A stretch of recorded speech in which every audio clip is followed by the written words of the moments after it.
Marido y sus hijos. Le quitaron la mansión, los negocios y la fortuna en el divorcio en su cumpleaños. Las manos de Isabel temblaban mientras sostenía la pluma plateada que Gerardo le había regalado en su 20º aniversario. Frente a ella, sobre la mesa de caoba del comedor principal, descansaban los documentos que acababan de cambiar su vida para siempre. Su marido de 38 años la observaba con una frialdad que ella jamás había visto en aquellos ojos que alguna vez la miraron con amor. A su derecha, Camila mantenía los brazos cruzados, su rostro impasible mostrando la misma expresión que usaba en las cortes cuando destrozaba a sus oponentes. A su izquierda, Esteban evitaba su mirada, pero su silencio era más doloroso que cualquier palabra.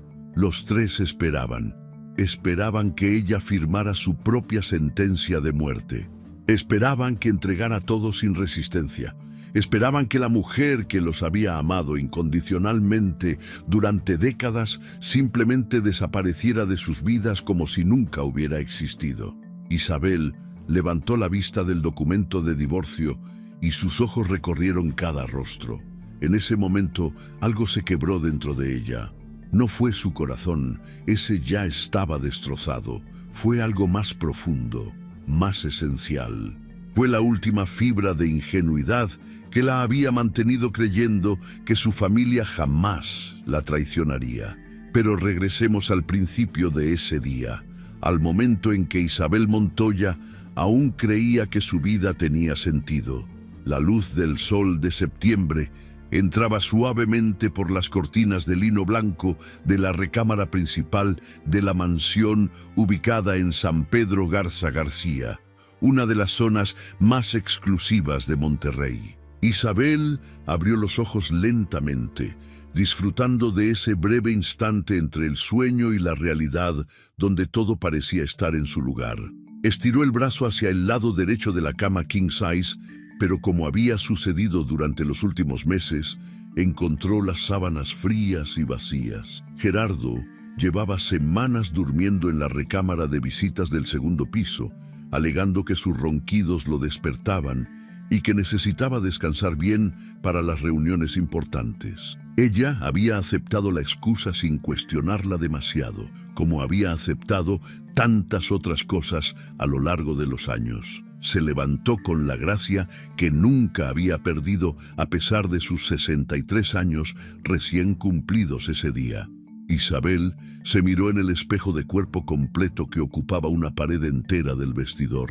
Su cabello castaño con hebras plateadas caía suavemente sobre sus hombros. Las arrugas alrededor de sus ojos y boca contaban la historia de miles de sonrisas, la mayoría genuinas, algunas forzadas. Su cuerpo, aunque ya no era el de una mujer joven, se mantenía elegante gracias a las clases de yoga y las largas caminatas por el jardín de la mansión. Eligió un vestido azul marino que realzaba sus ojos del mismo color y se calzó unos zapatos bajos pero elegantes. Hoy era su cumpleaños y aunque nunca fue de grandes celebraciones, esperaba un almuerzo agradable con su familia. Bajó las escaleras de mármol italiano que ella misma había elegido cuando construyeron la casa hacía más de 30 años. Cada rincón de aquella mansión guardaba un pedazo de su alma. El candelabro de cristal del recibidor lo habían comprado juntos en un viaje a Venecia cuando Camila tenía apenas 5 años. Las fotografías enmarcadas en plata que decoraban el pasillo mostraban momentos que ahora parecían pertenecer a otra vida. La boda en la Catedral de Monterrey, el nacimiento de Esteban, las primeras comuniones, las graduaciones, los viajes familiares a las playas de Cancún y Cabo San Lucas. Isabel se detuvo frente a una foto donde aparecían los 4 en Disneyland. Camila tenía 12 años y Esteban 16. Gerardo la abrazaba por la cintura y todos sonreían genuinamente. ¿En qué momento exacto esa familia feliz se había transformado en extraños que compartían apellido? En la cocina, la empleada doméstica, Lupita, una mujer de 50 años que trabajaba con ellos desde hacía 15, preparaba café. Al ver entrar a Isabel, Le dedicó una sonrisa cálida que contrastaba con la frialdad que la señora de la casa había sentido últimamente de parte de su propia familia. «Lupita, mi niña, qué gusto verte. ¿Quieres que te prepare tus chilaquiles verdes como te gustan?». Isabel le devolvió la sonrisa. Lupita era de las pocas personas que aún la trataban con cariño genuino. «Ay, Lupita, me conoces tan bien. Sí, por favor, y ponle harto queso y crema como a mí me encanta». Mientras Lupita se movía expertamente por la cocina, Isabel se sirvió una taza de café y salió a la terraza que daba al jardín. Los jardines de la mansión se extendían por casi media hectárea, con árboles frutales, rosales que ella misma había plantado y una fuente de cantera que susurraba melodías acuáticas. Había sido su refugio durante años, el lugar donde venía a pensar, a llorar en privado, a soñar con que las cosas mejoraran. Tomó un sorbo de café y cerró los ojos, dejando que el sol de la mañana le calentara el rostro. Hoy cumpliría 63 años. 63 vueltas al sol, 38 de ellas al lado de Gerardo Castañeda, el hombre que había sido su todo desde que lo conoció en la universidad. Isabel había estudiado arquitectura en la Universidad Autónoma de Nuevo León. Era brillante, apasionada, llena de sueños de diseñar edificios que transformaran el paisaje urbano de Monterrey. Gerardo estudiaba administración de empresas y aunque sus mundos eran diferentes, se enamoraron con esa intensidad que solo se siente a los 22 años. Él le prometió que construirían un imperio juntos, que ella diseñaría los edificios y él los haría realidad. Pero después de la boda, cuando Isabel quedó embarazada de Esteban, apenas 6 meses después, los planes cambiaron. Gerardo le pidió que dejara la carrera temporalmente, solo hasta que el bebé naciera y se estabilizaran. Ese temporal se convirtió en 4 décadas. Camila llegó 4 años después y para entonces Isabel ya estaba completamente sumergida en su rol de esposa y madre. Gerardo construyó su imperio de construcción, se convirtió en uno de los empresarios más respetados de Monterrey, mientras ella se convirtió en la mujer invisible detrás del hombre exitoso. Organizaba las cenas de negocios, acompañaba a eventos sociales, educaba a los hijos, mantenía el hogar impecable y nunca se quejaba. Los años pasaron y sus hijos crecieron. Esteban resultó ser la copia fiel de su padre, ambicioso, calculador, obsesionado con el dinero y el estatus. Se unió a la empresa familiar apenas se graduó de administración en el TEC de Monterrey y rápidamente se convirtió en la mano derecha de Gerardo. Camila, su pequeña, estudió Derecho y se especializó en Derecho Corporativo.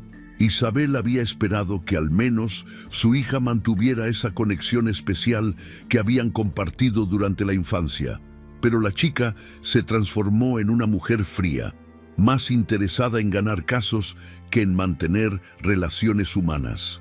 Aún así, Isabel las amaba con esa devoción ciega que solo una madre puede sentir. El sonido del portón eléctrico abriéndose interrumpió sus pensamientos. Isabel miró su reloj, las 10 de la mañana.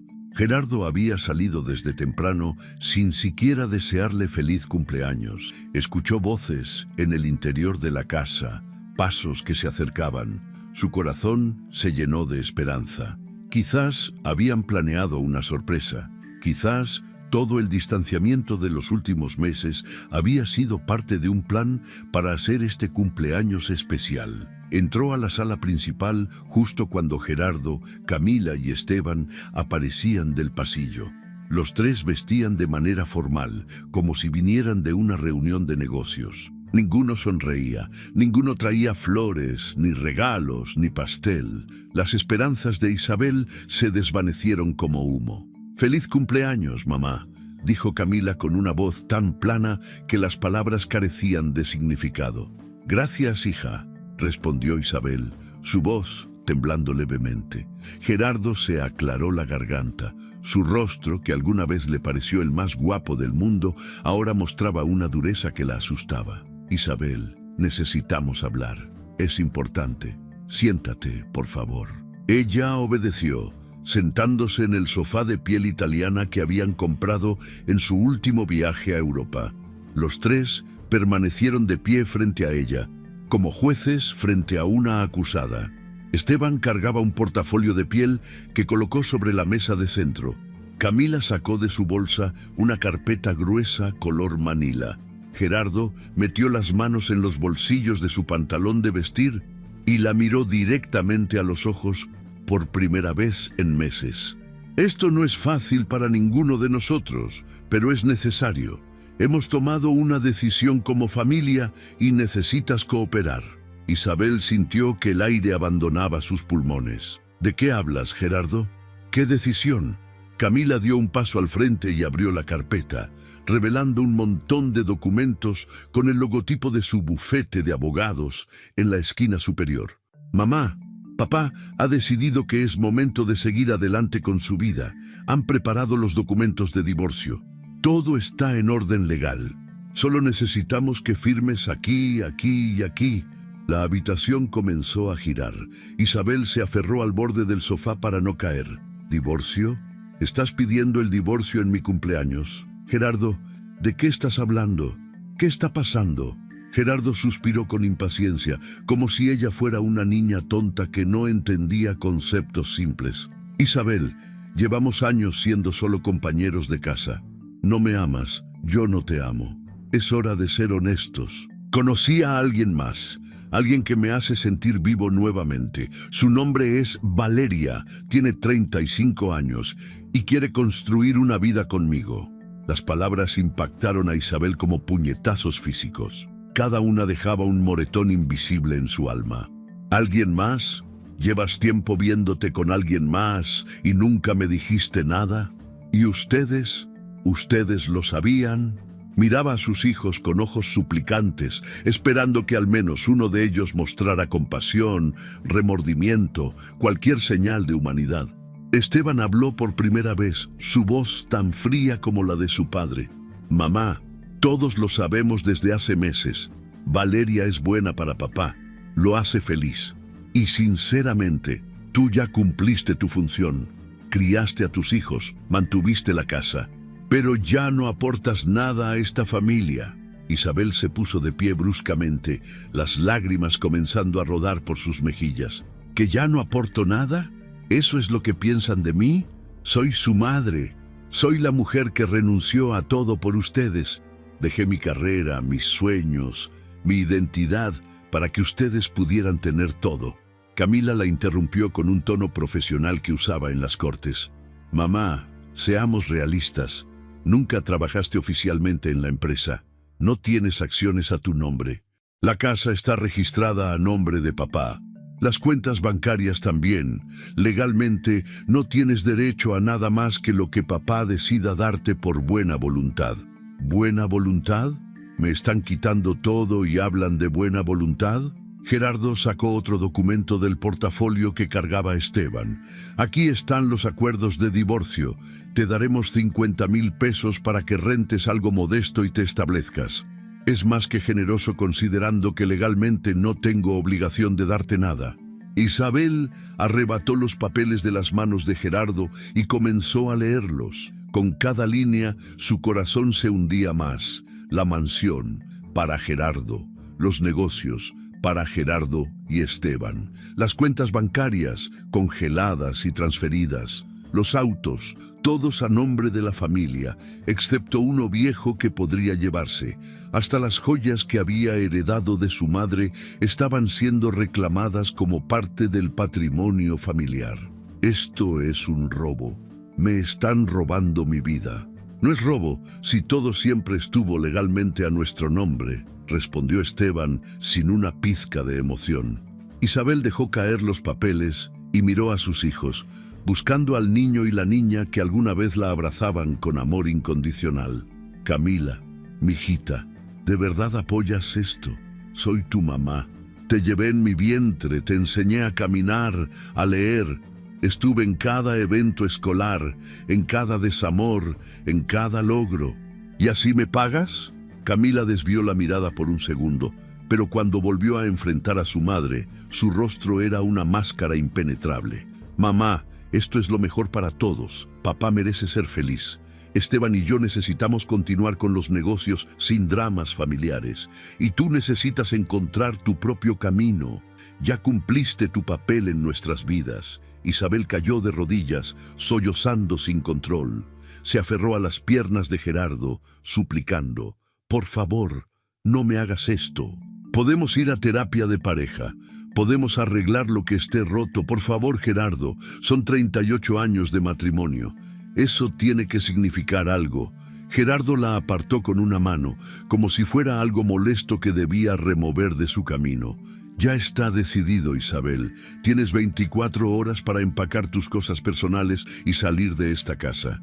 Mañana a esta hora quiero que ya no estés aquí. Si cooperas, te daremos los 50,000 pesos. Si haces un escándalo, te irás sin nada. Isabel se quedó en el suelo, rota, destruida, incapaz de procesar lo que estaba sucediendo. Miró a Esteban, su primogénito, el bebé al que amamantó durante un año porque los doctores decían que era lo mejor para su desarrollo. Esteban, hijo, por favor, dime que esto no está bien. Dime que me defenderás. Esteban guardó los documentos en el portafolio y lo cerró con un clic que sonó como un disparo. Adiós, mamá. Espero que encuentres algo que hacer con tu vida. Ya no eres necesaria aquí. Los tres salieron de la sala, dejando a Isabel desmoronada en el suelo de mármol que ella había elegido con tanto cuidado décadas atrás. Lupita apareció en el marco de la puerta de la cocina, con lágrimas en los ojos, pero sin atreverse a acercarse. Isabel se quedó ahí, en el suelo, durante horas. El sol cambió de posición, las sombras se alargaron y ella seguía inmóvil, tratando de entender cómo su vida se había desintegrado en cuestión de minutos. Intentó llamar a su abogado de confianza, el licenciado Ramírez, que había sido amigo de la familia durante años. La secretaria le informó fríamente que el licenciado ya no podía representarla debido a conflicto de intereses. Llamó a su hermana en Guadalajara, pero el teléfono sonó sin respuesta. Intentó contactar a las amigas con las que tomaba café los jueves, pero todas parecían ocupadas, evasivas, incómodas. Gerardo había hecho bien su trabajo. La había aislado perfectamente. Esa noche, Isabel apenas durmió. Empacó una maleta grande con ropa, algunos álbumes de fotos que logró rescatar antes de que alguien se diera cuenta, y las pocas joyas que no estaban en la caja fuerte principal. A las 8 de la mañana del día siguiente, un camión de mudanzas llegó con guardias de seguridad privados. Gerardo había contratado a una empresa especializada para asegurarse de que Isabel no se llevara nada que no le perteneciera. Camila estaba presente, supervisando cada movimiento como si su propia madre fuera una ladrona. Esteban revisaba el inventario en una tablet, marcando cada artículo que salía de la casa. Cuando Isabel terminó de bajar su maleta, Gerardo apareció en la puerta principal. No venía solo. A su lado estaba Valeria, una mujer esbelta de cabello negro largo y ojos verdes, vestida con ropa de diseñador que gritaba dinero. La mujer caminó hacia Isabel con una sonrisa que pretendía ser amable, pero que rezumaba triunfo. «Ay, tú debes ser Isabel. Gerardo me ha contado mucho sobre ti. Espero que no haya resentimientos. Estas cosas pasan, ¿verdad?» Isabel la miró sin responder. No tenía palabras, no tenía fuerzas. Gerardo puso un brazo alrededor de los hombros de Valeria en un gesto posesivo. Valeria ya se mudó. Va a redecorar todo, traer un poco de vida nueva a esta casa. Isabel sintió que algo dentro de ella se quebraba definitivamente. No era solo su corazón, era su alma, su identidad, todo lo que ella creía que era. Se volvió hacia sus hijos una última vez. Algún día se van a arrepentir de esto, algún día van a necesitar a su madre y voy a estar muy lejos para responder. Camila se encogió de hombros. «Mamá, no seas dramática. Todos seguiremos adelante. Es lo mejor». Isabel tomó su maleta y salió de la mansión que había sido su hogar durante más de 3 décadas. No miró atrás. Si lo hubiera hecho, se habría quedado paralizada. El portón eléctrico se cerró detrás de ella con un sonido metálico y definitivo. Caminó por la calle exclusiva de San Pedro, arrastrando su maleta con la ropa que llevaba puesta y 50.000 pesos en efectivo que Gerardo le había entregado en un sobre, como si fuera una limosna. No tenía a dónde ir, no tenía familia que la recibiera, no tenía amigas que la apoyaran. Tomó un taxi hasta el centro de Monterrey y se registró en un hotel económico que cobraba 300 pesos la noche. La habitación era pequeña, con una cama individual, un baño minúsculo y olor a humedad. Isabel se sentó en la cama y miró alrededor. De una mansión de más de 500 metros cuadrados a esto, de tener empleadas domésticas a estar completamente sola, de ser la señora Castañeda a ser nadie. Los días siguientes fueron una pesadilla de burocracia y rechazo. Intentó abrir una cuenta bancaria nueva, pero sin comprobantes de ingresos y con su situación legal en proceso de divorcio, los bancos se negaron. Buscó trabajo en firmas de arquitectura, pero llevaba casi 40 años sin ejercer. Nadie quería contratar a una mujer de 63 años sin experiencia reciente. Sus ahorros se agotaban rápidamente. El hotel, aunque barato, consumía su dinero día tras día. La comida, el transporte, los gastos básicos. Al mes de haber salido de la mansión, Isabel tenía que tomar una decisión. O encontraba trabajo inmediatamente o terminaría en la calle. Respondió a anuncios clasificados para empleadas domésticas. Al principio le pareció humillante. Ella, que había sido la anfitriona de cenas para empresarios y políticos importantes, ahora limpiaba baños ajenos. Pero el hambre y la desesperación no entienden de orgullos. Consiguió trabajo limpiando casas en la colonia del Valle, ganando 200 pesos por casa. También encontró empleo en una lavandería en la colonia Independencia, planchando ropa 8 horas al día por 150 pesos diarios. Con esos ingresos apenas le alcanzaba para rentar un cuarto en una vecindad de la colonia obrera, compartir baño con otras 5 familias y comer una vez al día. Las noches eran lo peor. Acostada en un colchón delgado sobre el piso de cemento, Isabel pensaba en sus hijos durmiendo en camas de lujo, en Gerardo abrazando a Valeria en la cama que alguna vez compartió con ella, en todo lo que había perdido. Lloraba hasta quedarse dormida, y sus sueños eran pesadillas donde volvía a vivir la traición una y otra vez. 3 meses después del día en que la echaron de su propia casa, Isabel Montoya había tocado fondo. Su cabello, antes perfectamente cuidado, ahora mostraba las raíces blancas sin teñir. Sus manos, que solían estar suaves y cuidadas, estaban ásperas y agrietadas por los químicos de limpieza. Su rostro mostraba líneas nuevas, marcas de sufrimiento que no existían antes. Había perdido casi 10 kilos porque simplemente no podía permitirse comer bien. Pero lo peor no era la pobreza física, era la pobreza emocional, la soledad absoluta. La sensación de haber sido borrada de la vida de las personas que más amaba. A veces, cuando limpiaba las casas de familias adineradas en San Pedro, veía a madres abrazando a sus hijos y tenía que salir corriendo al baño para no llorar frente a ellos. Una tarde, mientras planchaba ropa en la lavandería, encendió el radio. Las noticias locales hablaban sobre una gala benéfica en el Hotel Camino Real. Entre los asistentes destacados, mencionaron a Gerardo Castañeda y su nueva esposa Valeria. Isabel sintió que el aire abandonaba sus pulmones. Ya se habían casado. Ni siquiera había pasado el año de divorcio y Gerardo ya había reemplazado 40 años de matrimonio. Esa noche, Isabel regresó a su cuartito en la vecindad, Se acostó en el colchón y miró el techo manchado de humedad. Por primera vez, desde que todo comenzó, no lloró. Algo había cambiado dentro de ella. No sabía qué era exactamente, pero sentía que el dolor estaba transformándose en algo diferente, algo más oscuro, más fuerte, más peligroso. Cerró los ojos y por primera vez en meses durmió sin pesadillas, pero cuando despertó, supo con absoluta certeza que ya no era la misma mujer. Isabel Montoya, la esposa sumisa, la madre abnegada, la mujer que aceptaba todo sin pelear, había muerto el día de su cumpleaños 63.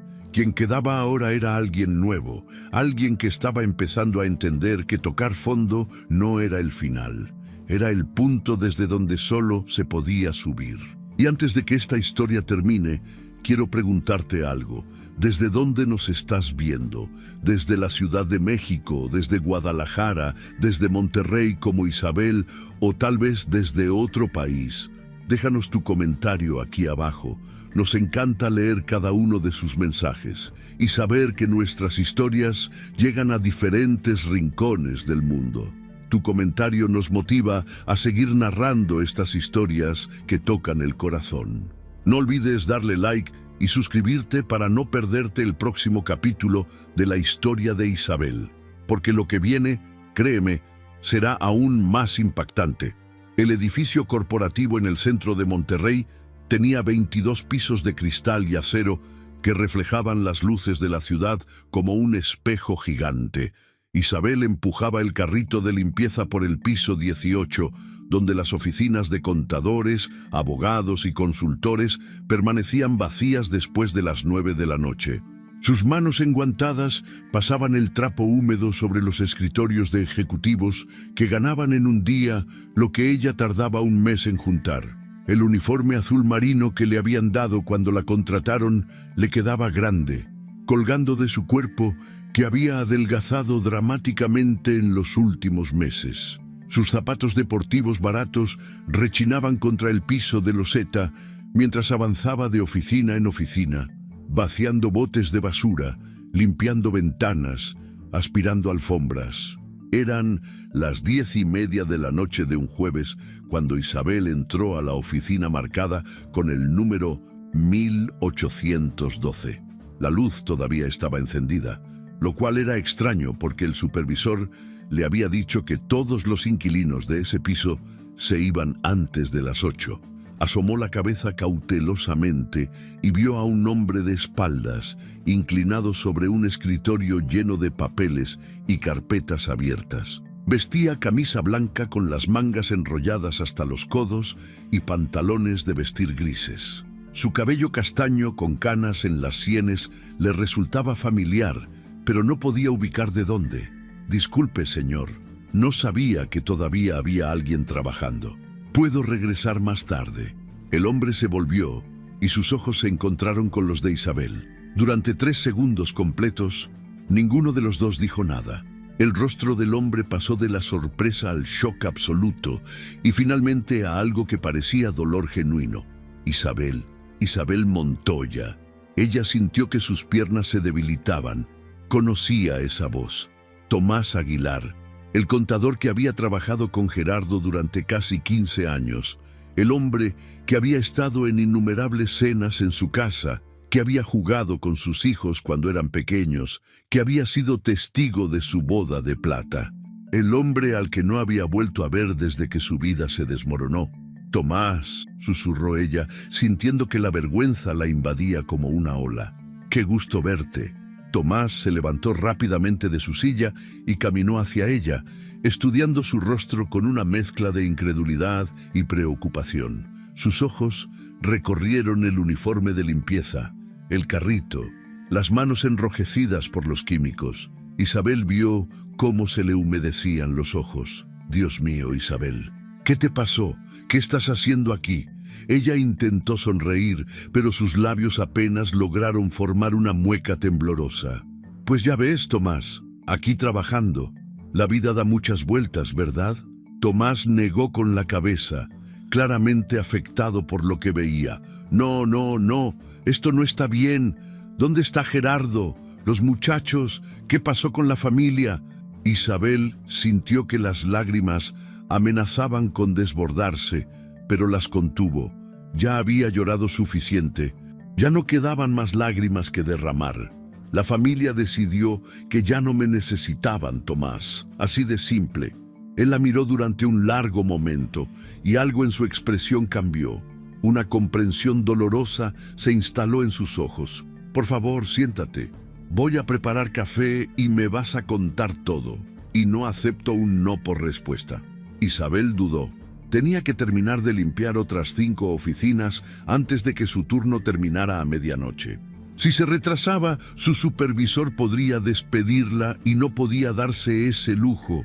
Pero la gentileza en la voz de Tomás, la primera muestra genuina de preocupación que había recibido de alguien en meses, quebró sus defensas. Solo un ratito, Tomás. Tengo que terminar mi trabajo. Tomás señaló una de las sillas frente a su escritorio y salió de la oficina. Regresó 5 minutos después con 2 tazas humeantes de café y una bolsa de galletas que sacó de algún cajón. Isabel tomó la taza con ambas manos, disfrutando del calor que emanaba. Hacía tanto que no tomaba café de verdad, de esas máquinas caras que tienen las oficinas corporativas. En su cuartito solo podía permitirse café instantáneo aguado. Cuéntame qué pasó, Isabel. Y por favor no te saltes nada. Y así, con la voz quebrada pero firme, Isabel le contó todo. El cumpleaños traicionado, el divorcio sorpresa, la pérdida de la mansión y toda su fortuna, la llegada de Valeria, la frialdad de sus hijos, los meses sobreviviendo con trabajos humildes, el cuarto en la vecindad, la soledad devastadora. Tomás escuchó en silencio, su rostro endureciéndose con cada detalle. Cuando ella terminó, él tenía los puños apretados sobre el escritorio y su mandíbula tensa.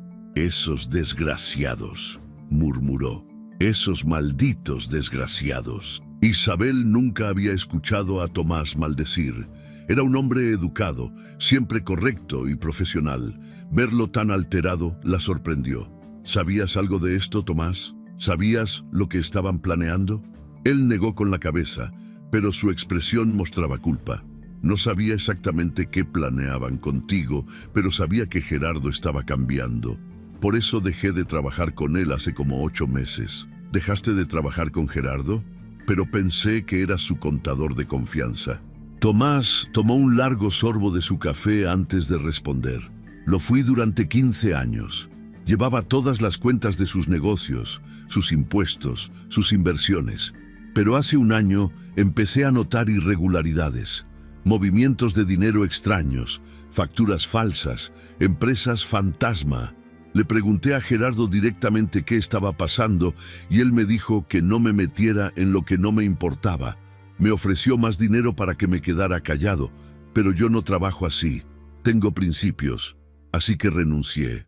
Isabel se inclinó hacia adelante, su corazón latiendo más rápido. «¿Qué tipo de irregularidades, Tomás?» Él se levantó y caminó hacia una caja fuerte pequeña, empotrada en la pared detrás de su escritorio.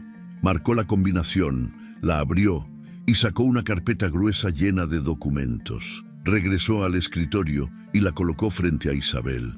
«Antes de irme, hice copias de todo. No sabía exactamente para qué las guardaría, pero algo me decía que algún día serían importantes». Isabel abrió la carpeta con manos temblorosas. Dentro había estados de cuenta, contratos, facturas, registros de transferencias bancarias. Comenzó a leer y aunque no era experta en finanzas, incluso ella podía ver que algo estaba muy mal. Había pagos a empresas que no existían, deducciones fiscales fraudulentas, movimientos de millones de pesos a cuentas en el extranjero. «Esto es fraude fiscal, ¿verdad?» Tomás asintió gravemente. «Es fraude fiscal, lavado de dinero y evasión de impuestos. Si las autoridades fiscales vieran esto, Gerardo podría ir a prisión. Y no solo él. ¿Quién más está involucrado?» Tomás señaló varios documentos específicos. «Esteban firma como representante legal en muchas de estas transacciones. Camila redactó los contratos de las empresas fantasma usando su bufete. Ambos sabían exactamente lo que estaban haciendo.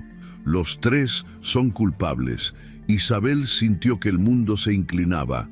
Sus hijos, sus bebés. Los niños a los que había criado para ser personas honestas y decentes estaban involucrados en actividades criminales. Una parte de ella quería cerrar la carpeta, devolverla a Tomás y fingir que nunca había visto nada. Pero otra parte, una parte nueva que había nacido en los últimos meses de sufrimiento, quería justicia. ¿Por qué me estás enseñando esto, Tomás? Porque te lo deben, Isabel. Te quitaron todo.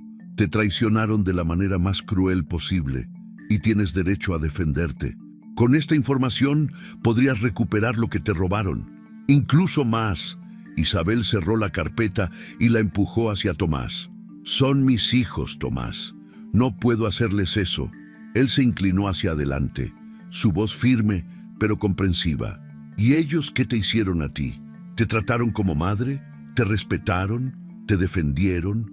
No, Isabel, te tiraron a la calle como si fueras basura. Y ahora mira dónde estás, limpiando oficinas a las 10 de la noche, viviendo en un cuarto miserable, sin nada. ¿De verdad crees que merecen tu protección? Las palabras de Tomás resonaron en el silencio de la oficina. Isabel sabía que tenía razón. Lo sabía en su mente, pero su corazón todavía se aferraba a la esperanza de que sus hijos se arrepentirían, de que vendrían a buscarla, de que le pedirían perdón. Pero habían pasado 3 meses y ni una sola llamada, ni un mensaje, ni una señal de que siquiera pensaran en ella. No sé si puedo hacer esto, Tomás. No sé si tengo la fuerza. Él extendió la mano y tomó la de Isabel con gentileza. Entonces, déjame ayudarte a encontrar esa fuerza. Quédate en mi casa. Tengo una recámara de huéspedes que nadie usa. Trabaja en mi oficina como asistente administrativa. Te puedo pagar un sueldo digno. Y cuando estés lista, cuando hayas recuperado algo de ti misma, decidimos qué hacer con esta información. Sin presiones, sin prisas. Isabel sintió que las lágrimas finalmente se desbordaban. Por primera vez en meses, alguien le estaba ofreciendo ayuda sin esperar nada a cambio. Alguien la veía como un ser humano digno de compasión y no como un estorbo. No puedo aceptar caridad, Tomás. No quiero ser una carga para nadie más. No es caridad, Isabel. Es justicia. Y no eres una carga. Eres una mujer que merece mucho más de lo que la vida le ha dado. Por favor, déjame ayudarte. Ella miró los ojos sinceros de Tomás y sintió algo que no había sentido en mucho tiempo. Esperanza. Pequeña, frágil, pero ahí estaba. Acepto el trabajo en tu oficina, pero pagaré renta por la habitación. No quiero deber favores. Tomás sonrió, y fue la primera sonrisa genuina que Isabel había visto dirigida a ella en meses. Trato hecho. Empiezas el lunes. Y la renta la discutimos después, cuando ya estés más estable. Isabel terminó su turno esa noche, con un peso menos en el pecho, pero una nueva carga de pensamientos en su mente. Al día siguiente, recogió sus pocas pertenencias del cuarto en la vecindad y se mudó a la casa de Tomás, una residencia modesta pero cómoda en la colonia Country. La recámara de huéspedes tenía una cama matrimonial de verdad, un closet amplio y hasta un baño privado. Para Isabel, después de meses durmiendo en un colchón en el piso, aquello parecía un palacio. El lunes comenzó a trabajar en la oficina de Tomás. Sus tareas incluían organizar archivos, atender llamadas, preparar documentos. Era trabajo honesto y Tomás le pagaba 5,000 pesos a la semana, más de lo que había ganado en un mes limpiando casas y planchando ropa. Poco a poco, Isabel comenzó a recuperar algo de su dignidad. Se compró ropa nueva, aunque modesta. Se tiñó el cabello. Empezó a comer 3 veces al día.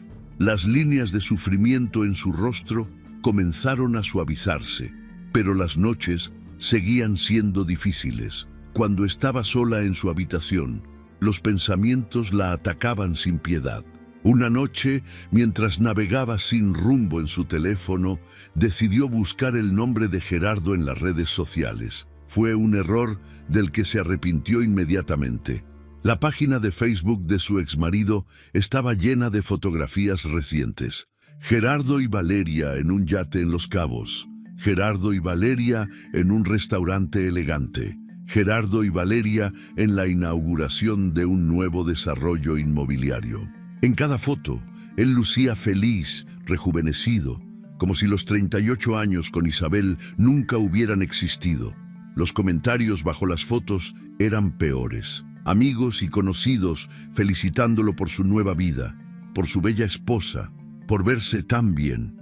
Nadie preguntaba por Isabel, nadie mencionaba a la mujer que había estado a su lado durante casi 4 décadas. Isabel siguió navegando, torturándose a sí misma. Buscó el perfil de Camila.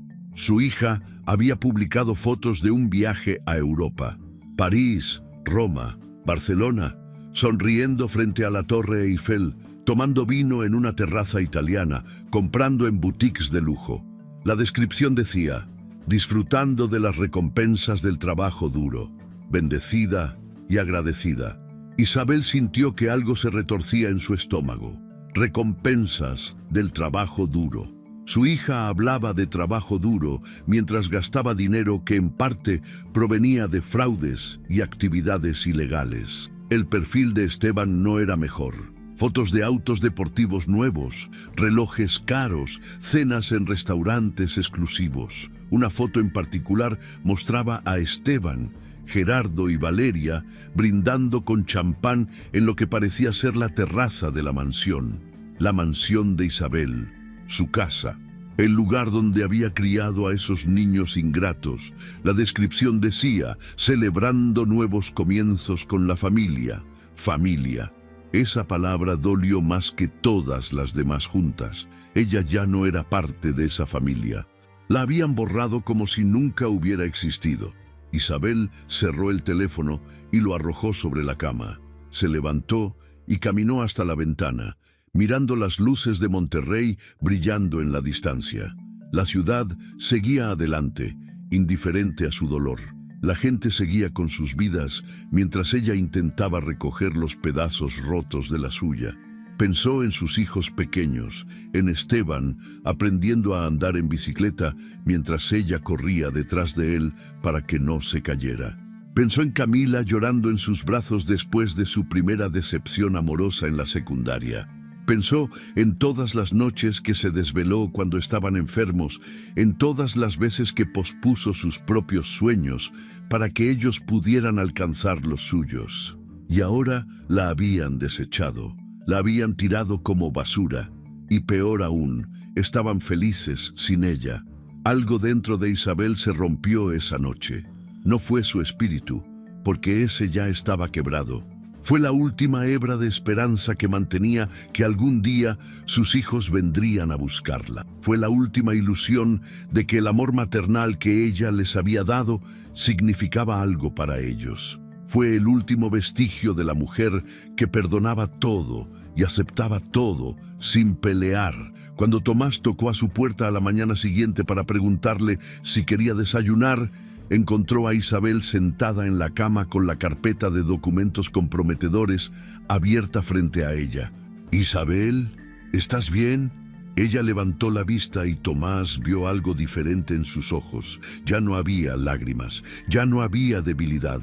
Había una determinación fría, una decisión que había sido tomada durante la oscuridad de la noche. «Quiero que me ayudes, Tomás. Quiero usar esta información. Quiero que paguen por lo que me hicieron». Tomás entró a la habitación y cerró la puerta detrás de él. Se sentó en la silla junto a la ventana y estudió el rostro de Isabel. «¿Estás segura? Una vez que empecemos este proceso no hay vuelta atrás. Va a ser difícil, va a ser doloroso, y tus hijos van a sufrir consecuencias graves». Isabel cerró la carpeta y la sostuvo contra su pecho. «Mis hijos murieron para mí el día que me echaron de mi casa. Los que están allá afuera usando mi apellido son extraños que no conozco, extraños que me robaron mi vida, y los extraños que cometen crímenes deben pagar por ellos. Tomás asintió lentamente. Entonces vamos a necesitar un abogado. Uno bueno, uno que no tenga miedo de enfrentarse a Gerardo y sus contactos. ¿Conoces a alguien así? Tomás sacó su teléfono y marcó un número. Conozco al mejor. Se llama licenciado Ramos. Es un tiburón en la corte y odia a los ricos corruptos. Le va a encantar este caso. Durante las siguientes 2 semanas, Isabel trabajó con Tomás y el licenciado Ramos preparando el caso. Revisaron cada documento, cada transacción sospechosa, cada irregularidad. El licenciado Ramos era un hombre de 60 años, con cabello completamente blanco y ojos grises penetrantes. Había sido fiscal federal durante 20 años antes de abrir su propio despacho y tenía reputación de ser implacable con los criminales de cuello blanco. Señora Isabel, esto es oro puro. Con esta evidencia, no solo puede recuperar lo que le quitaron, puede destruirlos completamente. Está preparada para eso. Isabel pensó en las fotos de sus hijos, disfrutando de lujos comprados con dinero sucio. Pensó en Gerardo brindando con Valeria en su casa. Pensó en todas las noches que había pasado llorando en ese cuarto miserable mientras ellos celebraban su ausencia. Estoy lista, licenciado, haga lo que tenga que hacer. El licenciado Ramos sonrió. Era una sonrisa de depredador que acaba de encontrar a su presa. Entonces, empecemos. Vamos a presentar demandas civiles por fraude, demandas penales por evasión fiscal y lavado de dinero, y vamos a notificar al SAT de todas las irregularidades. Cuando terminemos con ellos, van a desear haberte tratado mejor. Isabel salió de la oficina del licenciado esa tarde con un sentimiento extraño en el pecho. No era felicidad exactamente, pero tampoco era dolor. Era algo nuevo. Algo poderoso. Era la sensación de tomar control de su propia vida por primera vez en décadas. Esa noche, Isabel se paró frente al espejo de su habitación y estudió su reflejo. La mujer que la miraba de vuelta ya no era la Isabel sumisa que aceptaba todo sin protestar. Ya no era la madre abnegada que se sacrificaba sin pedir nada a cambio. Era alguien diferente, alguien más fuerte, alguien que había tocado fondo y había decidido levantarse, alguien que iba a pelear. Se prometió a sí misma que Gerardo, Camila y Esteban iban a aprender una lección que nunca olvidarían. Que las personas que amas no son desechables, que las madres no son invisibles, que las acciones tienen consecuencias y que la mujer a la que habían subestimado, humillado y descartado estaba a punto de convertirse en su peor pesadilla. El licenciado Ramos colocó la última página del expediente sobre su escritorio y miró a Isabel con una expresión que mezclaba admiración y asombro. Habían pasado 3 semanas desde su primera reunión y el abogado había dedicado cada hora disponible a investigar el caso.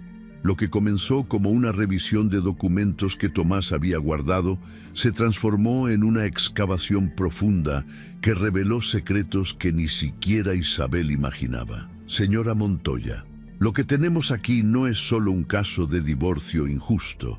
Esto es una organización criminal completa. Su exmarido y sus hijos construyeron un imperio de fraude que abarca casi una década. Isabel se inclinó hacia adelante en su silla, sus manos entrelazadas sobre su regazo.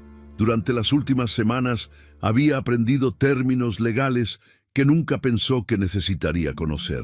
Empresas fantasma, paraísos fiscales, transferencias electrónicas internacionales, lavado de activos. Cada nuevo descubrimiento era como abrir una caja dentro de otra caja, revelando capas de corrupción que la dejaban sin aliento. ¿Qué tan grave es, licenciado?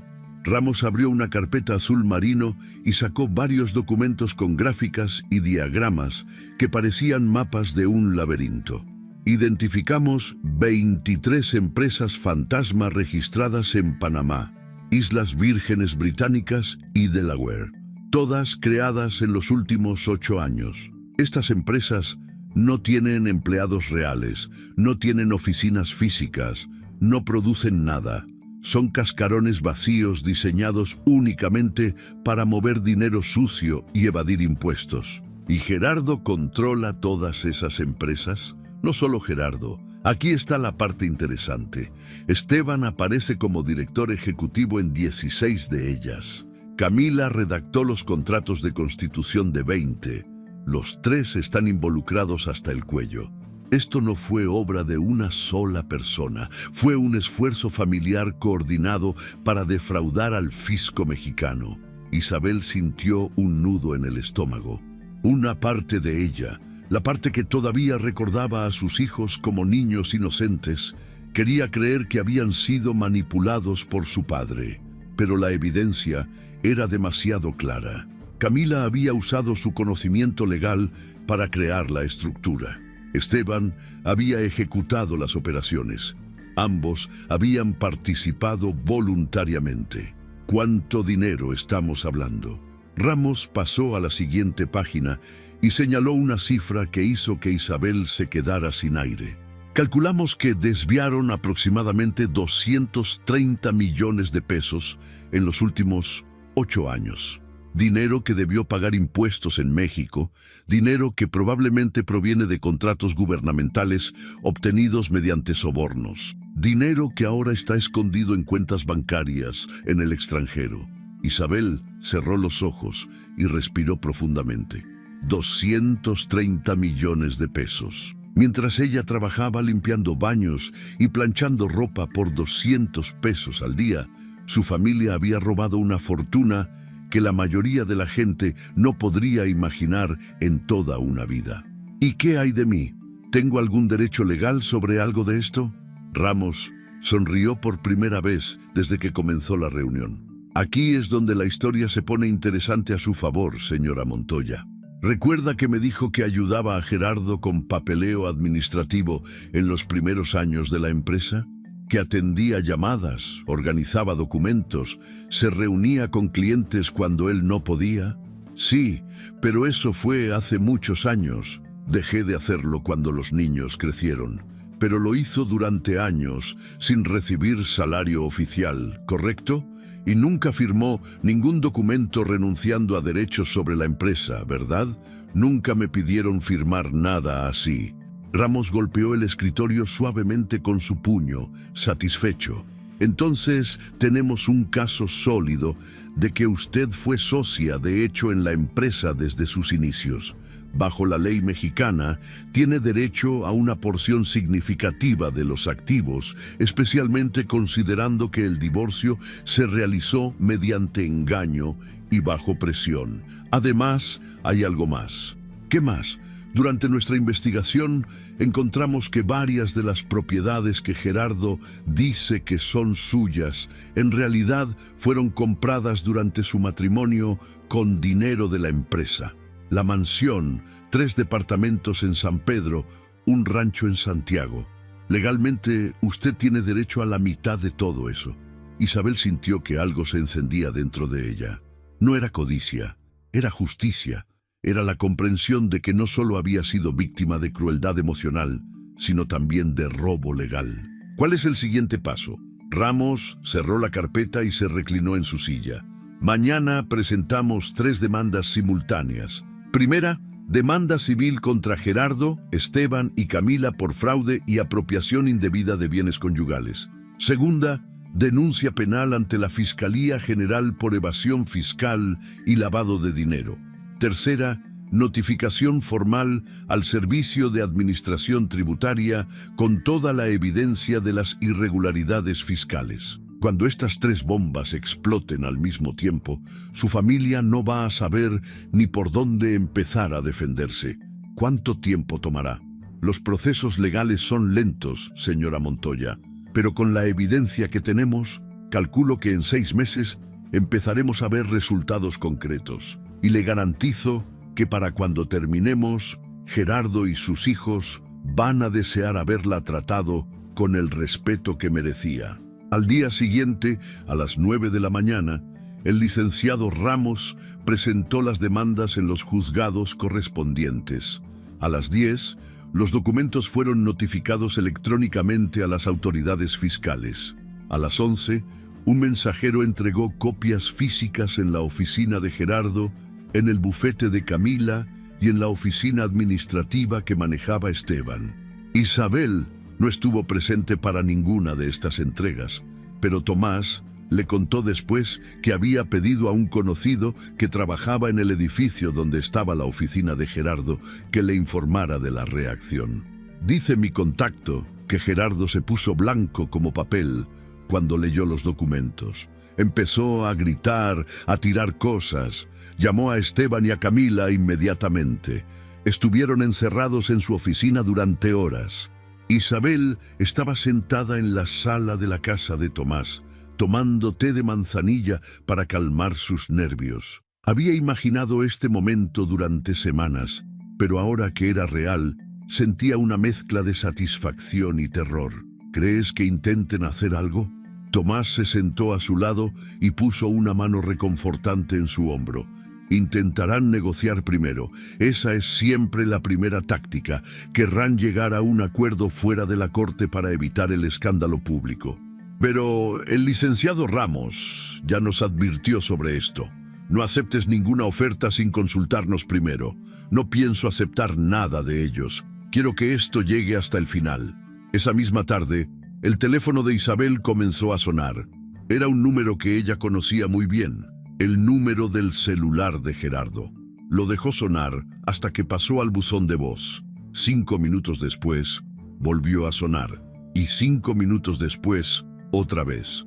En total, Gerardo llamó 17 veces en 3 horas. Isabel no contestó ninguna. Al 8º intento dejó un mensaje de voz. Isabel lo escuchó en altavoz con Tomás presente. Isabel, soy yo. Necesitamos hablar urgentemente. Esto que estás haciendo es una locura. No sé qué te metieron en la cabeza, pero podemos resolver esto como adultos civilizados. Llámame, por favor. La voz de Gerardo sonaba desesperada, muy diferente del tono frío y autoritario que había usado el día que la echó de la mansión. Isabel borró el mensaje sin responder. Al día siguiente, Gerardo intentó una táctica diferente. Le envió mensajes de texto, uno tras otro, cada vez más urgentes. Isabel contesta el teléfono. Esto es serio, necesitamos hablar. Estás cometiendo un error enorme. Te estoy ofreciendo una oportunidad de arreglar esto pacíficamente. Si no hablas conmigo, las cosas se van a poner feas. Isabel leyó cada mensaje sin responder. Cada palabra confirmaba lo que ella ya sabía. Gerardo no estaba preocupado por ella. Estaba preocupado por sí mismo, por su reputación, por su dinero, por su libertad. El tercer día después de presentar las demandas, Isabel salió de la casa de Tomás para ir a una cita con el licenciado Ramos. Caminaba por la calle Hidalgo en el centro cuando una camioneta BMW negra se detuvo bruscamente frente a ella. La puerta se abrió y Camila bajó. Vestía un traje sastre gris y tacones altos. Su rostro mostraba una mezcla de furia y desesperación que Isabel nunca había visto en su hija. ¿Qué demonios crees que estás haciendo, mamá? Isabel se detuvo pero no retrocedió. Miró a su hija directamente a los ojos sin pestañear. Estoy haciendo lo que debía haber hecho hace meses. Defenderme. Camila dio un paso hacia ella, su dedo índice apuntando acusadoramente. Defenderte. Nos estás atacando. Estás tratando de destruir a tu propia familia. Ustedes destruyeron a esta familia cuando me echaron a la calle como basura. Yo solo estoy recogiendo los pedazos. Camila miró alrededor, consciente de que la gente comenzaba a mirarlas. Bajó la voz, pero su tono era amenazante. Si no retiras esas demandas ahora mismo, te vas a arrepentir. Tenemos abogados mucho mejores que ese licenciado Ramos. Te vamos a aplastar en la corte. Isabel sintió algo extraordinario en ese momento. Sintió que no tenía miedo. Durante décadas había temido el conflicto, había evitado las confrontaciones, había cedido para mantener la paz. Pero esa mujer había muerto. La mujer que estaba parada frente a Camila era diferente. Inténtenlo. Tengo evidencia de cada uno de sus crímenes. facturas falsas, empresas fantasma, cuentas en el extranjero, todo documentado. Y cuando el SAT termine de investigar, tú vas a perder tu licencia de abogada y posiblemente vayas a prisión. El rostro de Camila palideció. Por primera vez, Isabel vio miedo real en los ojos de su hija. No tienes pruebas de nada. Tengo todo, Camila. Cada documento, cada transferencia, cada contrato que redactaste para crear esas empresas fantasma.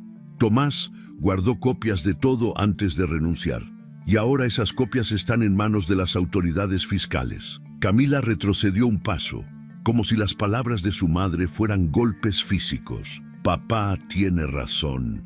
Te volviste loca. Estás amargada porque él encontró a alguien más joven y decidió ser feliz. Isabel sonrió tristemente. No estoy amargada, hija.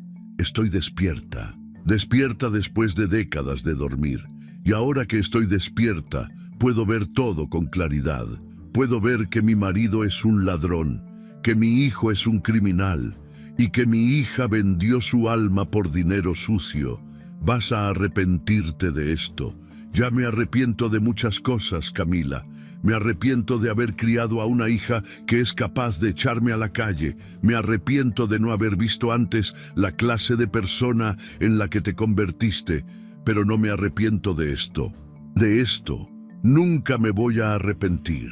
Camila apretó los puños, claramente debatiéndose entre el impulso de seguir peleando y la necesidad de escapar de la situación.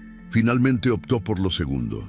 Se dio la vuelta, subió a su camioneta y se fue dejando el olor de llantas quemadas. Isabel permaneció en la banqueta, su corazón latiendo con fuerza, pero su mente clara. Había enfrentado a su hija y no había cedido ni un centímetro. La siguiente confrontación llegó 2 días después.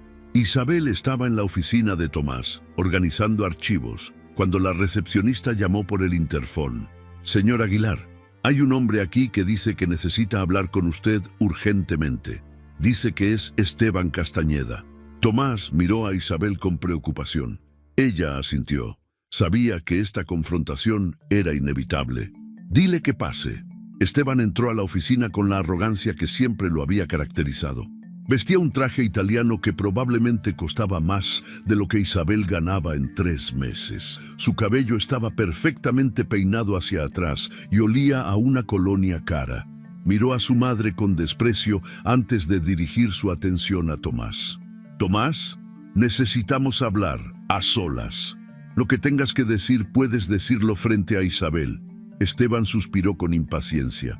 Está bien, seré directo. Sé que guardaste documentos de la empresa. Sé que se los diste a mi madre. Y estoy aquí para hacer un trato. No hay tratos que hacer, Esteban. El joven sacó de su saco un cheque y lo colocó sobre el escritorio de Tomás. Isabel alcanzó a ver la cantidad. 5 millones de pesos. Este cheque es tuyo si entregas todas las copias que tienes y convences a mi madre de retirar las demandas. 5 millones de pesos, suficiente para retirarte cómodamente. Tomás ni siquiera tocó el cheque. Lo miró como si fuera algo contaminado. ¿En serio crees que puedes comprarme, después de todo lo que le hicieron a tu madre? Esteban se volvió hacia Isabel con frialdad. Esto no es personal, mamá. Son negocios. Si sigues adelante con esto, vas a perder. Tenemos los mejores abogados del país. Tenemos conexiones políticas. Tenemos recursos ilimitados. Tú tienes a un abogado de tercera y documentos que probablemente ni siquiera sean admisibles en corte. Isabel se levantó de su silla y caminó hacia su hijo. Lo miró directamente a los ojos, viendo al extraño en el que se había convertido el bebé que alguna vez cargó en sus brazos. Esteban, durante años me pregunté dónde me equivoqué como madre. Me pregunté qué hice mal para criar a hijos capaces de tratarme así. Pero ahora entiendo que no fui yo. Fueron ustedes. Ustedes eligieron el dinero sobre el amor, eligieron el poder sobre la familia y ahora van a vivir con las consecuencias de esas elecciones. Esteban tomó el cheque del escritorio y lo rompió en pedazos frente a ellos. Está bien, que sea guerra entonces, pero recuerda que tú elegiste esto. Cuando estés sentada en una corte viendo cómo rechazamos cada una de tus ridículas acusaciones, recuerda que yo te di una salida. Salió de la oficina azotando la puerta. Isabel se sentó nuevamente, sus manos temblando ligeramente. Tomás se acercó y puso una mano en su hombro. Hiciste lo correcto. ¿Por qué se siente tan mal entonces? Porque todavía eres madre, porque a pesar de todo los amas. Pero el amor no significa dejar que abusen de ti. La tormenta mediática comenzó una semana después, cuando un periodista de investigación del periódico El Norte recibió una copia anónima de algunas de las demandas. El licenciado Ramos negó haber filtrado la información, pero Isabel sospechaba que había sido deliberado. La publicidad le convenía a su caso. El titular del periódico era devastador para la familia Castañeda. Empresario prominente de Monterrey enfrenta cargos de fraude fiscal por más de 200 millones de pesos. El artículo detallaba las acusaciones sin mencionar nombres específicos debido a restricciones legales, pero en círculos sociales y empresariales de Monterrey todos sabían de quién hablaban. La noticia se propagó como fuego. Otros periódicos recogieron la historia. Programas de radio discutían el caso. En redes sociales, la gente especulaba sobre la identidad del empresario corrupto. Las acciones de la constructora de Gerardo cayeron 15% en 2 días. 3 proyectos importantes fueron suspendidos mientras los inversionistas exigían auditorías completas. 2 socios mayoritarios retiraron su capital. Bancos que habían financiado proyectos comenzaron a exigir pagos inmediatos de préstamos. El imperio que Gerardo había construido durante décadas comenzó a desmoronarse en cuestión de semanas. Pero el golpe más duro llegó de donde menos lo esperaba. Valeria, la mujer joven que había reemplazado a Isabel, que había prometido estar con Gerardo en las buenas y en las malas, desapareció. Tomás se enteró por un contacto en el registro civil que Valeria había iniciado trámites de divorcio, alegando que su matrimonio con Gerardo había sido bajo engaño. Buscaba una compensación económica significativa antes de que todos los activos fueran embargados. Gerardo, el hombre que había desechado 40 años de matrimonio por una mujer más joven, ahora estaba solo. Su nueva esposa lo había abandonado. Sus socios lo habían traicionado, sus bancos lo perseguían y su exesposa, la mujer que había despreciado, era ahora su peor enemiga. Isabel se enteró de todo esto a través de Tomás y el licenciado Ramos, pero no sintió la satisfacción que había imaginado. Sentía algo más complejo, una mezcla de justicia cumplida y tristeza por lo que pudo haber sido. Durante este tiempo, Isabel comenzó lentamente a reconstruir su vida social. Llamó a Beatriz, una antigua amiga con la que solía tomar café todos los jueves antes de que su vida se desmoronara. Beatriz había sido una de las muchas que desaparecieron cuando Isabel perdió su estatus social. Se encontraron en un café del centro. Beatriz llegó con expresión avergonzada. Isabel, no sabes cuánto lo siento. Debí haberte apoyado cuando más me necesitabas. Fui una cobarde. Isabel tomó la mano de su amiga a través de la mesa. No te voy a decir que no me dolió, Beatriz. Me dolió mucho, pero entiendo que la situación era difícil. Gerardo tiene muchas conexiones y la gente tenía miedo de ponerse en su contra, pero tú eras mi amiga. Eso debió importar más que cualquier otra cosa. Tienes razón, y ahora que estás aquí, eso también cuenta. Lentamente, otras amistades comenzaron a acercarse. Algunas genuinamente arrepentidas, otras simplemente curiosas por el escándalo. Isabel aprendió a distinguir entre ambas. Aceptó las disculpas sinceras y rechazó cortésmente a las aprovechadas. Una tarde, mientras Isabel ordenaba documentos en la oficina de Tomás, recibió una llamada de un número desconocido. Dudó antes de contestar, pero algo le dijo que debía hacerlo. Bueno, Había silencio del otro lado, solo respiración. Luego una voz que Isabel conocía muy bien, pero que sonaba quebrada y pequeña. «Mamá, soy Camila». Isabel sintió que su corazón se detenía. Era la primera vez que su hija la llamaba mamá en meses. «¿Qué quieres, Camila? Necesito verte. Por favor, solo tú y yo. Sin abogados, sin papá, sin Esteban. ¿Por qué? Porque me equivoqué. Porque no puedo dormir. Porque cada vez que cierro los ojos te veo en el suelo de la sala suplicándonos que no te echáramos. Y no puedo seguir viviendo así». Isabel cerró los ojos, lágrimas comenzando a formarse. Esta era la llamada que había esperado durante meses. La llamada que le decía que no todo estaba perdido. Que tal vez, solo tal vez, quedaba algo de la niña que alguna vez fue su hija. Mañana, en el Café La Nacional. A las 3 de la tarde, ahí estaré. Isabel colgó el teléfono y dejó que las lágrimas cayeran libremente.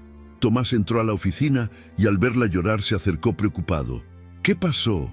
Camila llamó. «¿Quiere hablar? ¿Vas a ir?». «Tengo que ir, Tomás. Es mi hija. Solo ten cuidado. Podría ser otra táctica de Gerardo. O podría ser que mi hija finalmente haya despertado». Esa noche, Isabel apenas durmió. Pensaba en qué le diría a Camila, en si podría perdonarla, en si su hija merecía una segunda oportunidad. Pero más que nada, pensaba en que tal vez, solo tal vez, no todo estaba completamente roto. Que tal vez, de entre las cenizas de su familia destruida, algo podía ser salvado.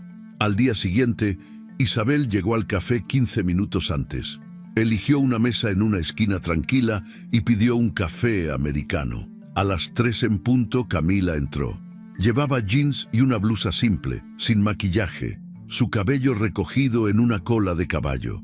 Se veía más joven, más vulnerable, más humana. Se sentó frente a su madre con lágrimas ya rodando por sus mejillas, y cuando abrió la boca para hablar, Isabel supo que su hija, su verdadera hija, había finalmente regresado. La sala del juzgado estaba repleta de periodistas, abogados, curiosos y algunos rostros que Isabel reconocía de su vida anterior. Personas que alguna vez la saludaban en eventos sociales ahora la miraban con una mezcla de asombro y respeto. El juicio había comenzado oficialmente después de 4 meses de investigaciones exhaustivas por parte de la Fiscalía General y el Servicio de Administración Tributaria. El caso había crecido más allá de lo que Isabel imaginó inicialmente. Lo que comenzó como una demanda de divorcio injusto se transformó en uno de los casos de fraude fiscal más grandes en la historia reciente de Nuevo León. Isabel estaba sentada junto al licenciado Ramos en la mesa de la parte acusadora. Vestía un traje sastre azul marino que le daba un aire de dignidad y fortaleza. Su cabello, ahora teñido y bien cuidado, estaba peinado hacia atrás en un moño elegante. Los meses de sufrimiento habían dejado marcas en su rostro, pero también habían tallado en ella una determinación que irradiaba de cada poro de su piel. Ya no era la mujer quebrada que limpiaba oficinas por la noche. Era alguien completamente diferente. Del otro lado de la sala, en la mesa de la defensa, estaban Gerardo, Esteban y Camila, con sus respectivos abogados. Gerardo había envejecido dramáticamente en los últimos meses. Su cabello mostraba más canas, su rostro lucía demacrado y las líneas de estrés alrededor de sus ojos eran profundas. Esteban mantenía su expresión arrogante, aunque Isabel notó que sus manos temblaban ligeramente cuando hojeaba documentos. Camila era la que mostraba más cambios. Sus ojos estaban rojos e hinchados, como si hubiera pasado semanas llorando. Evitaba mirar a su madre directamente. El juez Ernesto Villarreal entró a la sala y todos se pusieron de pie. Era un hombre de 68 años con reputación de ser estricto, pero justo. Había manejado casos de corrupción gubernamental durante décadas y no se dejaba intimidar por abogados caros ni conexiones políticas. Se sentó en su lugar elevado y golpeó el mazo 3 veces. Damos inicio a la audiencia del caso número 3547/2025. La ciudadana Isabel Montoya de Castañeda contra Gerardo Castañeda Ruiz, Esteban Castañeda Montoya y Camila Castañeda Montoya, por cargos de fraude fiscal, lavado de dinero, evasión de impuestos y apropiación indebida de bienes conyugales. Licenciado Ramos, puede proceder con su alegato inicial. El licenciado Ramos se levantó con la confianza de alguien que sabe que tiene todas las cartas ganadoras. Caminó hasta el centro de la sala y comenzó a hablar con voz clara y firme. Su señoría, miembros del jurado, presentes. El caso que tenemos hoy es uno de traición, codicia y abuso sistemático. Durante 38 años, Isabel Montoya fue esposa devota, madre abnegada y socia invisible de un imperio empresarial. Renunció a su carrera como arquitecta para apoyar los sueños de su marido.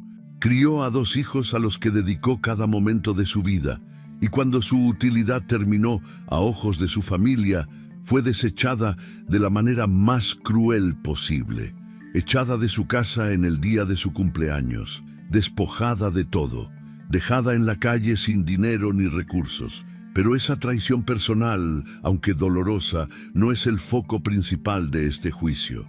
Lo que traemos ante esta corte es evidencia irrefutable de que Gerardo Castañeda y sus 2 hijos construyeron durante años una red de fraude fiscal que ha defraudado al pueblo mexicano de cientos de millones de pesos. Ramos caminó hacia una pantalla donde comenzó a proyectar documentos y gráficas que Tomás y su equipo habían preparado meticulosamente. Estas son 23 empresas fantasma creadas en paraísos fiscales, empresas sin empleados, sin oficinas, sin productos. Cascarones diseñados únicamente para evadir impuestos y lavar dinero. Cada una de ellas tiene la firma de Gerardo Castañeda como beneficiario final, Esteban Castañeda como director ejecutivo y contratos redactados por Camila Castañeda. Esta no fue una operación de una sola persona, fue un esfuerzo familiar coordinado para robar al pueblo mexicano. Los abogados de la defensa intentaron objetar varias veces, pero el juez los calló cada vez. La evidencia era demasiado sólida. Durante 3 semanas, el juicio se desarrolló con testimonios de expertos contables, auditores del SATE, representantes de bancos internacionales y antiguos empleados de las empresas de Gerardo, que confirmaban las irregularidades. Tomás Aguilar fue llamado a testificar en la segunda semana. Subió al estrado con la dignidad de alguien que había elegido la integridad sobre el dinero. Señor Aguilar, usted trabajó como contador principal para la empresa Construcciones Castañeda durante 15 años. ¿Es correcto? Así es. ¿Y en qué momento comenzó a notar irregularidades? Hace aproximadamente 2 años empecé a ver transacciones que no tenían sentido comercial. Pagos a empresas que no entregaban servicios reales. Facturas por cantidades exorbitantes por trabajos que nunca se realizaron. Cuando confronté al señor Castañeda, me dijo que no me metiera en asuntos que no me incumbían. Me ofreció dinero para mantenerme callado. Yo me negué y renuncié. ¿Y guardó copias de documentos antes de irse? Sí, sabía que algún día esa evidencia sería importante. No sabía exactamente cómo ni cuándo, pero mi conciencia no me permitía simplemente irme y olvidar lo que había visto. El abogado defensor de Gerardo intentó desacreditar a Tomás durante el contrainterrogatorio. Señor Aguilar, ¿no es cierto que usted guardó rencor contra mi cliente después de que lo despidieron? Yo renuncié, no me despidieron y no guardo rencor, guardo evidencia de actividades criminales. ¿Y no es conveniente que usted ahora esté trabajando con la señora Montoya? ¿No tiene un conflicto de intereses? Trabajo con la señora Montoya porque es una mujer que merece justicia, y el único conflicto de intereses aquí es el de un hombre que robó millones mientras su esposa vivía en la pobreza. La sala estalló en murmullos. El juez tuvo que golpear el mazo varias veces para restaurar el orden. El momento más dramático del juicio llegó en la tercera semana, cuando los propios acusados tuvieron que testificar. Gerardo fue el primero en subir al estrado.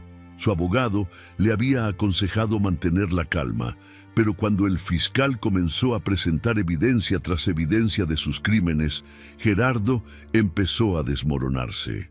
Señor Castañeda, ¿reconoce esta firma en este documento de transferencia de $2 millones a una cuenta en las Islas Caimán? Esa firma es mía, pero yo no sabía exactamente qué estaba firmando. Mi hijo Esteban manejaba esas operaciones. ¿Está usted diciendo que su hijo, sin su conocimiento ni autorización, movió millones de dólares de su empresa? Él tenía autorización para manejar las finanzas, pero no para hacer cosas ilegales. El fiscal sonrió. Era exactamente la respuesta que esperaba. Entonces, está admitiendo que las operaciones eran ilegales, pero culpando a su hijo. Yo no dije eso. Estoy diciendo que si algo ilegal ocurrió, fue sin mi total conocimiento. Desde su asiento, Esteban se puso de pie furioso. ¿Qué estás diciendo, papá? Tú ordenaste cada una de esas transferencias. Yo solo ejecutaba tus órdenes. El juez golpeó el mazo violentamente. Orden en la sala. Señor Esteban Castañeda, siéntese o será retirado de la sala. Pero Esteban no se sentó. Miró a su padre con ojos llenos de traición. No voy a ir a prisión por tus decisiones. No voy a cargar con esto solo. Su abogado lo jaló del brazo, forzándolo a sentarse, pero el daño ya estaba hecho. La familia se estaba desmoronando públicamente.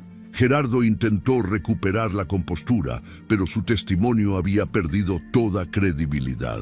Cuando Esteban finalmente subió al estrado 2 días después, mantuvo su arrogancia hasta que el fiscal le mostró documentos que probaban que había usado dinero de las empresas fantasma para comprar propiedades a su nombre. Señor Castañeda, estos departamentos en Miami y este rancho en Texas fueron comprados con dinero que provenía de cuentas offshore vinculadas a evasión fiscal. ¿Usted sabía el origen de ese dinero? Esteban apretó la mandíbula. Mis finanzas personales no son asunto de este juicio. Se convierten en asunto de este juicio cuando ese dinero proviene de actividades criminales. ¿Sabía usted que estaba usando dinero sucio? Yo confiaba en que mi padre manejaba todo legalmente, pero usted firmó documentos. Usted creó las estructuras corporativas. Usted no es una víctima inocente, señor Castañeda. Es un participante activo. Por primera vez, la arrogancia de Esteban se agrietó. Comprendió que no había salida, que todas sus conexiones, todo su dinero, toda su confianza en que podría escapar de las consecuencias se habían evaporado. Cuando el fiscal terminó de presentar la evidencia que demostraba que Esteban personalmente había autorizado transferencias ilegales por más de 50 millones de pesos, el joven dejó caer la cabeza entre las manos. El testimonio de Camila fue completamente diferente. Cuando subió al estrado, ya estaba llorando. Su abogado le había aconsejado mantenerse fuerte, pero ella no pudo. En cuanto el fiscal le preguntó sobre su participación en la creación de las empresas fantasma, Camila se derrumbó. Yo sabía que estaba mal. Lo supe desde el principio. Pero papá me convenció de que todos los empresarios lo hacían. Me dijo que era normal, que era parte de hacer negocios en México, y yo quería impresionarlo. Quería que estuviera orgulloso de mí. Entonces hice lo que me pidió. ¿Y en ningún momento pensó en las consecuencias? ¿En que estaba ayudando a defraudar al país? Camila sollozó incontrolablemente. Pensé en ello. Cada noche pensaba en ello. Pero ya estaba tan metida que no sabía cómo salir. Y cuando papá decidió divorciarse de mamá, yo pensé que si lo apoyaba, si me ponía de su lado, él me querría más. Pensé que si elegía entre mis padres y elegía a papá, finalmente sería su favorita. ¿Y su madre? ¿Pensó en ella cuando la echaron de su casa? Camila miró hacia donde estaba sentada Isabel. Sus ojos se encontraron por primera vez en el juicio. Pienso en ella todos los días. Pienso en el momento en que la vi arrodillada en el piso de la sala, suplicándonos que no la echáramos. Y no hice nada. Dejé que se fuera. Dejé que la mujer que me dio la vida, que sacrificó todo por mí, saliera a la calle sin nada. Y desde ese día no he podido dormir. No he podido mirarme al espejo sin sentir asco de mí misma. El fiscal continuó con sus preguntas técnicas sobre los documentos que Camila había preparado, pero todos en la sala sabían que el momento crucial había pasado. Camila había admitido su culpa, su vergüenza, su arrepentimiento. No era suficiente para absolverla legalmente, pero humanamente había mostrado algo que ni su padre ni su hermano habían mostrado: remordimiento genuino. Después de 3 semanas de testimonios, evidencias y argumentos legales, llegó el momento del veredicto. El juez Villarreal había revisado cuidadosamente toda la información presentada. La sala estaba en completo silencio cuando comenzó a leer su dictamen. Después de analizar exhaustivamente la evidencia presentada en este caso, esta corte encuentra lo siguiente. En el caso de evasión fiscal y lavado de dinero, los acusados Gerardo Castañeda Ruiz, Esteban Castañeda Montoya y Camila Castañeda Montoya son declarados culpables de todos los cargos. La evidencia presentada es abrumadora e irrefutable. Durante años, los acusados operaron un esquema sistemático de fraude que defraudó al erario público mexicano de aproximadamente 230 millones de pesos. El juez hizo una pausa para tomar agua mientras la sala explotaba en murmullos. Isabel apretó la mano del licenciado Ramos bajo la mesa. En el caso de apropiación indebida de bienes conyugales, esta corte encuentra que el divorcio entre Gerardo Castañeda y Isabel Montoya fue obtenido mediante engaño y bajo circunstancias de extrema crueldad. La señora Montoya fue socia, de hecho, en la construcción del patrimonio familiar durante 38 años y tiene derecho legal a la mitad de todos los bienes adquiridos durante el matrimonio. Por lo tanto, ordeno lo siguiente. El juez levantó varios documentos y comenzó a leer las sentencias. Gerardo Castañeda Ruiz es sentenciado a 12 años de prisión por los delitos de fraude fiscal, lavado de dinero y evasión de impuestos. Todos sus bienes son embargados hasta que se determine la cantidad exacta de restitución que debe al Estado mexicano. Esteban Castañeda Montoya es sentenciado a 8 años de prisión por los mismos delitos. Pierde su licencia para operar negocios en México de forma permanente.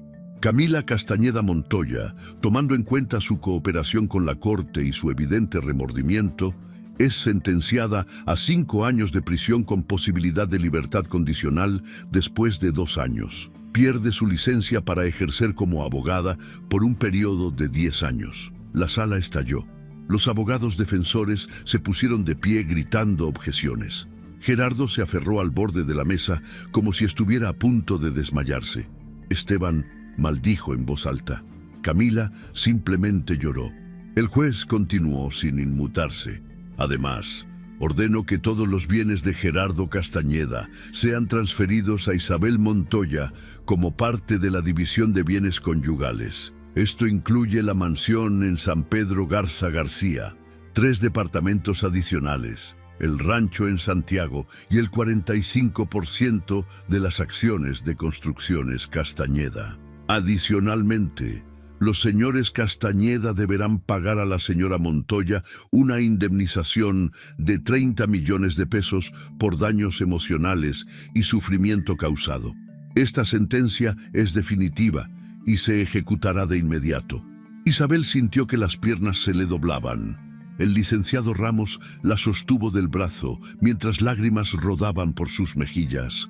No eran lágrimas de tristeza, eran lágrimas de justicia cumplida, de validación, de saber que su sufrimiento no había sido en vano. Gerardo fue esposado inmediatamente junto con Esteban. Los guardias los llevaron fuera de la sala mientras los periodistas tomaban fotografías frenéticamente. Camila también fue esposada, pero antes de que se la llevaran, miró a su madre una última vez. «Mamá, lo siento tanto». Isabel no respondió. No podía, no todavía. Salió de la corte rodeada de periodistas que le hacían preguntas. El licenciado Ramos manejó todas las declaraciones mientras Tomás la escoltaba hasta un auto que esperaba afuera. Esa noche, Isabel no pudo dormir. No por ansiedad ni tristeza, sino porque su mente no dejaba de procesar todo lo que había sucedido. En menos de un año, había pasado de vivir en un cuarto miserable a recuperar todo lo que le habían quitado y más. Pero lo más importante no era lo material. Era saber que había peleado, que no se había quedado callada, que había exigido justicia y la había obtenido. Los siguientes meses fueron un torbellino de trámites legales y reconstrucción. Isabel regresó a la mansión en San Pedro, pero no se sentía como su hogar. Estaba llena de recuerdos dolorosos. Decidió remodelarla completamente. Cambió los muebles, repintó las paredes, rediseñó los jardines, transformó el lugar donde había sufrido su mayor traición en un espacio que reflejaba su nueva vida. Tomó control de Construcciones Castañeda y lo primero que hizo fue una auditoría completa. Despidió a todos los empleados que habían participado en actividades fraudulentas y contrató personal nuevo con altos estándares éticos. Cambió el nombre de la empresa a Construcciones Montoya.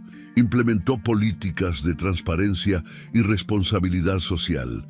La empresa, que había sido un nido de corrupción, se transformó en un modelo de negocio legítimo.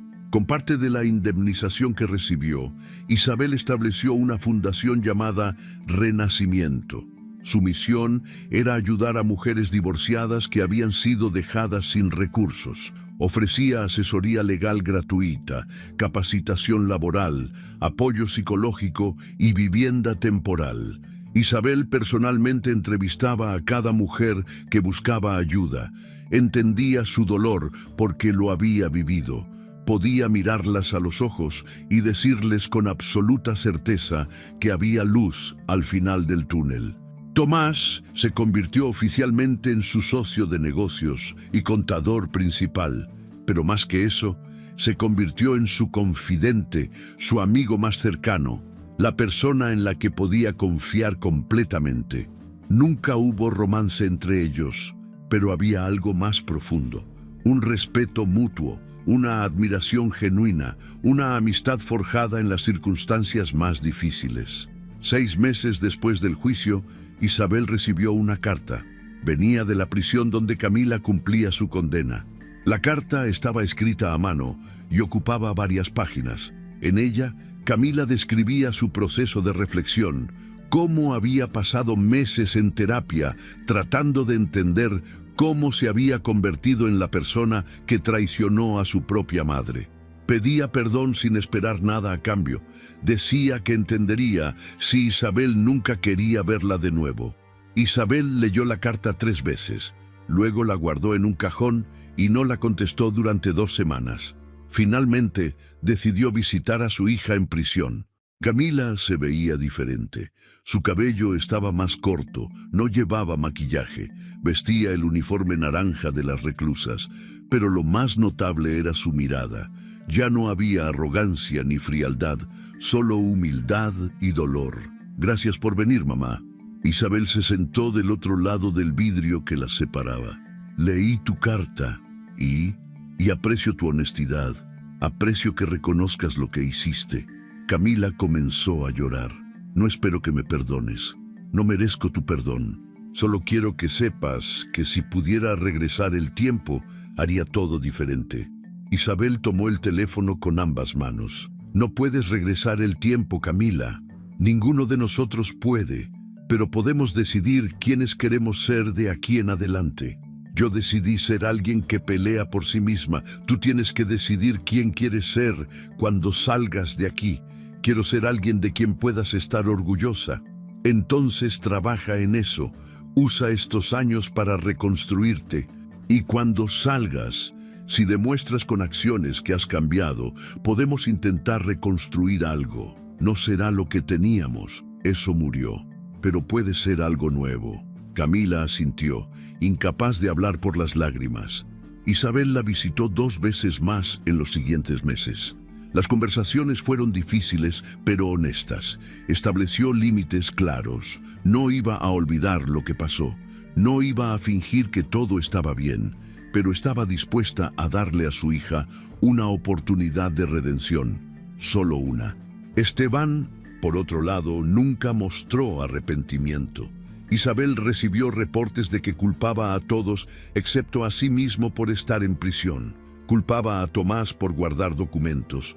Culpaba a Isabel por presentar las demandas. Culpaba a su padre por involucrarlo en los negocios. Pero nunca aceptó su propia responsabilidad. Isabel intentó visitarlo una vez, pero él se negó a verla. Le envió un mensaje a través del director de la prisión diciendo que ella había destruido a la familia y que nunca se lo perdonaría. Isabel recibió el mensaje con tristeza, pero no con sorpresa. Algunos hijos regresan, otros se pierden para siempre. Cuando Isabel cumplió 64 años, organizó una fiesta en la mansión remodelada. No fue la celebración ostentosa que solía tener cuando estaba casada con Gerardo. Fue algo más íntimo y significativo. Invitó a Tomás, al licenciado Ramos, a las mujeres de su fundación, que se habían convertido en amigas, a Beatriz y otras amistades que habían demostrado ser genuinas. También invitó a Lupita, la empleada doméstica que había llorado el día que la echaron de la casa y que ahora trabajaba de nuevo con ella. La tarde fue llena de risas, historias y gratitud. No había lujos excesivos ni pretensiones. Solo personas reales compartiendo momentos reales. Antes del pastel, Isabel pidió la atención de todos. Se paró en medio de la sala con una copa de vino en la mano. Quiero agradecerles a todos por estar aquí. Este último año ha sido el más difícil y el más transformador de mi vida. Perdí todo, mi familia, mi hogar, mi identidad, pero en ese proceso de pérdida encontré algo mucho más valioso. Me encontré a mí misma. Aprendí que mi valor no está en lo que otros piensan de mí, no está en el dinero que tengo o la casa donde vivo. Está en quién soy cuando nadie está mirando, en las decisiones que tomo cuando es más fácil rendirse, en la dignidad que mantengo incluso cuando me la intentan arrebatar. Los presentes escuchaban en silencio, algunos con lágrimas en los ojos. Durante años, definí mi vida a través de otros. Era la esposa de Gerardo, la madre de Camila y Esteban, la anfitriona de eventos sociales, pero nunca fui simplemente Isabel. Ahora, finalmente, sé quién es Isabel. Y me gusta la persona que soy. Me gusta la mujer que pelea, que no acepta injusticias, que se levanta después de tocar fondo. Así que gracias a todos por ser parte de este renacimiento, por creer en mí cuando yo apenas comenzaba a creer en mí misma. Levantó su copa y todos hicieron lo mismo. Por la dignidad, por la justicia, por los nuevos comienzos. Brindaron juntos y el sonido de las copas chocando llenó la sala que alguna vez fue escenario de su mayor humillación. Esa noche, después de que todos se fueron, Isabel salió al jardín. Las estrellas brillaban sobre Monterrey y la brisa nocturna movía suavemente los árboles que ella había plantado décadas atrás. Se sentó en una banca de piedra y miró hacia la mansión iluminada. Pensó en la Isabel de hace un año, la mujer quebrada que limpiaba oficinas, la mujer que había perdido toda esperanza. Si esa Isabel pudiera ver dónde estaba ahora, ¿lo creería? ¿Creería que era posible levantarse de las cenizas? Sonrió para sí misma, porque ahora sabía la verdad. La dignidad de una persona no se mide por lo que le quitan. Se mide por cómo se levanta después de perderlo todo. Se mide por la fuerza que encuentra en su interior cuando el mundo entero dice que es débil. Se mide por la capacidad de reconstruirse cuando todos esperan que se quede rota. Isabel Montoya había sido destruida. Pero de esas ruinas había emergido alguien más fuerte, más sabia, más completa. No era la misma mujer que había sido, era alguien mejor. Y mientras permanecía sentada bajo las estrellas en el jardín de su mansión recuperada, rodeada de la paz de saber que había peleado y ganado, Isabel finalmente comprendió algo fundamental. El renacimiento no es regresar a lo que eras antes, es transformarte en quien estabas destinada a ser desde siempre. La historia de Isabel Montoya nos enseña una de las lecciones más poderosas que la vida puede ofrecer. Hay momentos en los que el mundo entero parece conspirar contra nosotros. Momentos en que las personas que más amamos nos traicionan de formas que jamás imaginamos posibles. Momentos en que perdemos todo lo que creíamos que definía quiénes éramos. Y en esos momentos oscuros, cuando tocamos fondo y no vemos salida, tenemos una decisión crucial que tomar. Podemos quedarnos en el suelo, aceptar que somos víctimas y permitir que el dolor nos defina para siempre. O podemos hacer lo que hizo Isabel, podemos levantarnos. El verdadero poder de esta historia no está en la victoria legal ni en la fortuna recuperada. Está en el proceso de transformación. Isabel tuvo que morir como la mujer sumisa que aceptaba todo sin cuestionar para renacer como una guerrera que exige justicia. Tuvo que perder su identidad de esposa y madre para encontrar su identidad como Isabel. Tuvo que tocar el fondo más profundo de la desesperación para descubrir que dentro de ella existía una fuerza que ni ella misma conocía. ¿Cuántas personas viven atrapadas en relaciones donde no son valoradas, donde son invisibles, donde su sacrificio se da por sentado? ¿Cuántas madres, padres, esposas, esposos, hijos que dan todo de sí mismos esperando que ese amor sea correspondido, solo para descubrir que fueron vistos como herramientas desechables? La traición duele. Duele de una manera que las palabras apenas pueden describir, pero ese dolor puede convertirse en el combustible para la transformación más profunda. Isabel nos enseña que la dignidad no es algo que otros puedan darnos o quitarnos, es algo que nace desde dentro. Es la decisión consciente de no permitir que el maltrato ajeno defina nuestro valor. Es levantarse cada mañana aunque todo parezca perdido. Es buscar ayuda cuando no podemos solos. Es aceptar que no somos perfectos, pero tampoco merecemos ser tratados como basura. Es entender que perdonar no significa olvidar ni permitir que vuelvan a lastimarnos. Es establecer límites claros y mantenerlos aunque duela. También nos enseña sobre la importancia de tener personas como Tomás en nuestras vidas. Personas que ven nuestro valor cuando nosotros mismos lo hemos olvidado. Personas que nos tienden la mano sin esperar nada a cambio. Personas que tienen la valentía de hacer lo correcto aunque sea inconveniente. Si eres esa persona para alguien, nunca subestimes el impacto que puedes tener. Un acto de bondad en el momento preciso puede cambiar el curso completo de una vida. La historia también nos habla sobre las consecuencias de nuestras acciones. Gerardo, Esteban y Camila creyeron que podían actuar sin consecuencias. Creyeron que el dinero y las conexiones los protegerían de la justicia. Creyeron que podían desechar a alguien que los amó incondicionalmente sin que eso tuviera un costo. Aprendieron de la manera más dolorosa que tarde o temprano. Todo en la vida se paga. Cada traición tiene un precio. Cada crueldad deja una marca. Y cuando llega el momento de rendir cuentas, no hay dinero ni poder que pueda salvarnos de nosotros mismos. Pero quizás la lección más profunda es que nunca es demasiado tarde para cambiar. Camila lo demostró. Aunque su arrepentimiento no borró sus acciones ni evitó las consecuencias, sí le dio la oportunidad de reconstruir algo con su madre. No la relación que tenían, porque esa murió, pero algo nuevo. Algo basado en honestidad, humildad y trabajo genuino.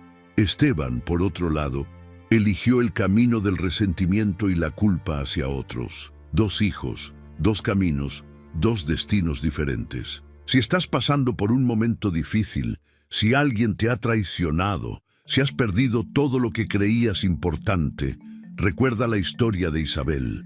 Recuerda que el dolor que sientes hoy no es tu destino final. Es solo un capítulo, no el libro completo. Tienes dentro de ti una fuerza que ni tú mismo conoces todavía. Esa fuerza está esperando que la despiertes. Está esperando que tomes la decisión de no quedarte en el suelo, de no aceptar el papel de víctima eterna, de levantarte, sacudirte el polvo y pelear por la vida que mereces. No será fácil. Isabel no se transformó de la noche a la mañana. Tuvo meses de sufrimiento, de duda, de miedo. Tuvo que trabajar en empleos humildes. Tuvo que vivir en un cuarto miserable. Tuvo que enfrentar la vergüenza y la humillación. Pero cada uno de esos momentos difíciles la estaba forjando. La estaba preparando para la batalla que vendría. La estaba convirtiendo en la mujer que necesitaba ser para reclamar su vida.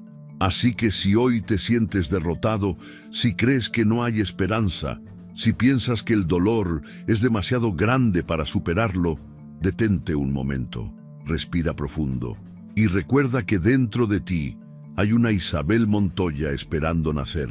Hay un guerrero, una guerrera, esperando el momento de despertar.